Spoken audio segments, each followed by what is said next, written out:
y que él confía en que en abril ya quede completamente aprobada. Bueno, dijo varias cosas. Primero dijo que en abril concluiría el periodo de trámite.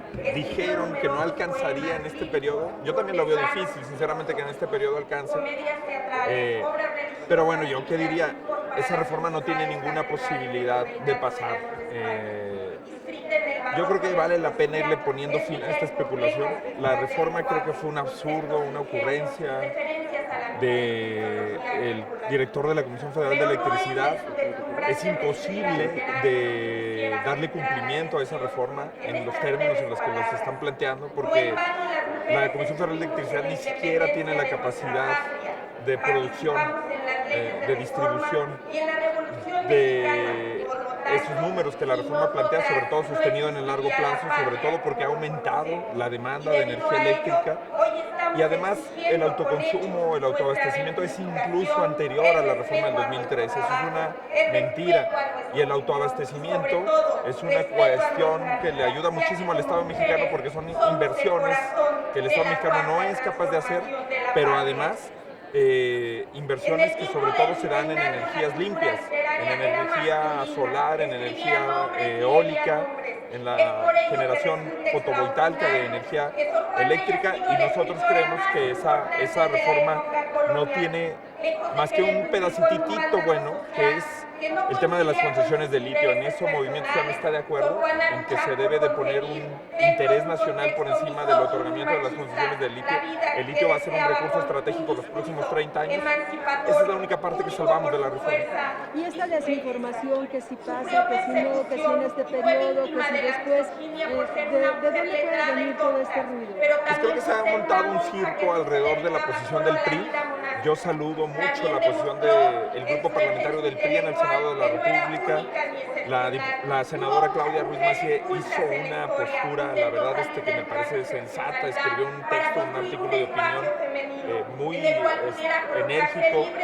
Yo creo que no hay manera de que el PRI en el Senado y una buena parte de los diputados del PRI aquí la avalaran. Lo que ha dicho el presidente nacional del PRI es que van a ir en unidad, entonces yo no veo ninguna posibilidad de que pase. Creo que por ahí ha estado la confusión.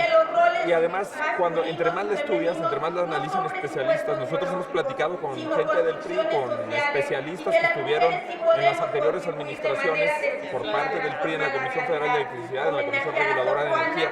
Entre más se debate esta reforma, pues menos lógica se le encuentra. La verdad es que creo que son los fantasmas de Bartlett que sigue sometido. Él viene a comparecencia y habla del 88, se quiere exculpar. Creo que no va a pasar la reforma, es una buena noticia para el país. Diferirla es una derrota política, por supuesto. A nosotros nos da mucho gusto que incluso el secretario de Hacienda de Andrés Manuel López Obrador en sus primeros 2 años de sexenio, que los primeros 3 años estuvo en la Secretaría de Finanzas, haya tenido otra vez esa entereza moral, esa entereza en términos de valor, de hacer un pronunciamiento como el que hizo ayer, invitado por el Grupo Parlamentario Movimiento Ciudadano. ¿Y apoyaría un parlamento abierto aunque su voto ya es en contra? Sin duda, hay que seguir. Nosotros hicimos uno con especialistas, aquí en la Cámara de Diputados hicimos otro en el Senado de la República. Yo creo que el tema se tiene que seguir debatiendo porque no es un tema sencillo. Alcanzar las metas que nosotros firmamos en el Acuerdo de París, que a estas alturas parece imposible, es un tema que requiere muchísimo debate técnico. La forma en la que se regulan los intereses de los privados requiere debate técnico.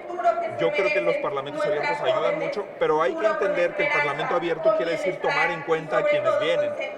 La dinámica del parlamento abierto, como está regulada, implicaría que haya una respuesta. ¿Qué se hizo en el paquete de ingresos y qué se está haciendo en presupuesto? Eso no, una simulación, eso no es parlamento abierto. Se invitan a personas, especialistas, organizaciones, activistas a dar sus puntos de vista y creo que al final del día se ha simulado. Eso no es un parlamento abierto. Nosotros queremos que sí se tome en cuenta la voz de los especialistas, de los ambientalistas, de los académicos.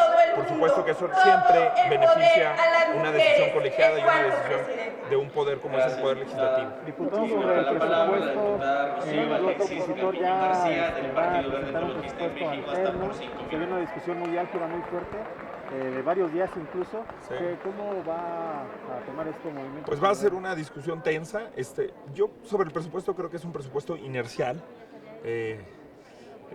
Nos preocupan algunas cosas en particular, por supuesto, género. Por ejemplo, ha habido un desmantelamiento de los programas que tienen que ver con la igualdad sustantiva, de las estancias infantiles, de los refugios para mujeres.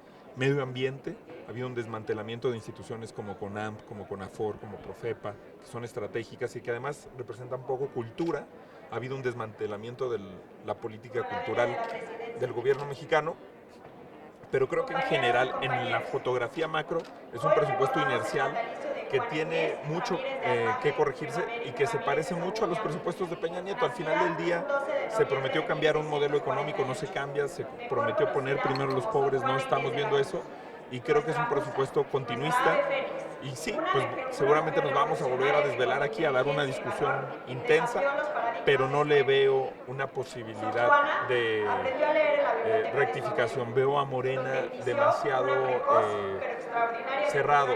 Por cierto, hoy vamos a presentar en unos momentos más con el diputado Salomón Chertorivsky una propuesta para reducir en la mitad el presupuesto que el INE está planteando para la revocación de mandato. Creemos que es un presupuesto sobrado y que esos recursos, que son más de 1,000 millones de pesos, se destinen a la compra de vacunas. Y es una propuesta que queremos presentar para planteársela mañana al consejero presidente del INE en su comparecencia. En este tema del presupuesto se conoce que el 75 más el 80% del presupuesto ya está destinado, es inercial, solamente hay un 10% para hacer modificaciones y no hay tantos ingresos como lo que se espera. Sí, en realidad de lo que terminamos debatiendo, la discusión del presupuesto termina siendo de un presupuesto de 4 billones, como bien dices, alrededor de 200,000 millones de pesos, menos incluso del 10%. ¿Cuál es el tema que tenemos con el presupuesto? Que el presidente tiene 3 obsesiones y que son las que se protegen. Por eso no hay inversión en el país, por eso no hay proyectos estratégicos. Esas 3 inversiones no son otras que Dos Bocas, que el Tren Maya y que el aeropuerto de Santa Lucía, que además son proyectos inviables. El Tren Maya lleva en 3 años de gobierno menos de una cuarta parte de avance de obra. Ellos prometieron primero que se iban a inaugurar en 2021, luego con 2022 y no es. El aeropuerto de Santa Lucía, que se ha intentado comparar con el proyecto del nuevo aeropuerto que se canceló, el aeropuerto de Santa Lucía es mucho menor, incluso en escala, al aeropuerto de Guadalajara, al aeropuerto de Cancún, es decir, no va a resolver el problema de conectividad. Es un aeropuerto del tamaño del aeropuerto de Acapulco, hombre. La verdad es un proyecto muy menor y que además pues tiene muchos problemas de conectividad. Es un aeropuerto que la gente va a batallar mucho para ir, está muy lejos. Es más cerca ir a Cuernavaca que ir al aeropuerto de Santa Lucía. Y la refinería Dos Bocas, vamos a acabar el sexenio, no se va a terminar. Se pudieron haber rehabilitado 3 refinerías, como lo propuso el ingeniero Cuauhtémoc Cárdenas, para la generación de petróleo, pero además complementar la apuesta del gobierno, no nada más al petróleo y al carbón. Hay que decirle a los mexicanos que México también es una potencia en energía solar, en energía eólica, que también tenemos una gran disponibilidad de recursos naturales para hacer otras fuentes de energía. Potencia de México, ya no somos una potencia de petróleo. El gobierno no ha podido aumentar la producción de petróleo, seguimos estancados en el 1.7 millones de barriles diarios. Y la verdad es que eso pues no es una apuesta viable. Pemex sigue siendo una apuesta que le cuesta mucho.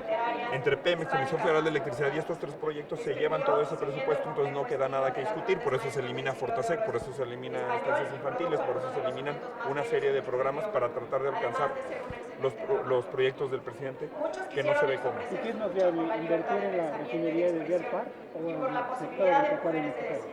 Pues sin duda en el sector agropecuario mexicano, sin duda en educación. Lo que hicieron las grandes potencias asiáticas fue reordenar sus prioridades, darle prioridad a educación, a ciencia. Ojalá hubiéramos utilizado el boom petrolero, los excedentes petroleros de Fox, el boom de Echeverría y López Portillo, sobre todo López Portillo, en financiar la educación, un modelo, una revolución educativa. Todavía con Fox lo pudimos haber hecho. Eran tiempos de una producción de 3 millones de barriles diarios, prácticamente el doble de lo que tenemos hoy. Hoy no hay recursos para hacer y aparte lo estamos desperdiciando en proyectos inviables que no están destinados al fracaso. Muchas gracias. Basta por 5 minutos.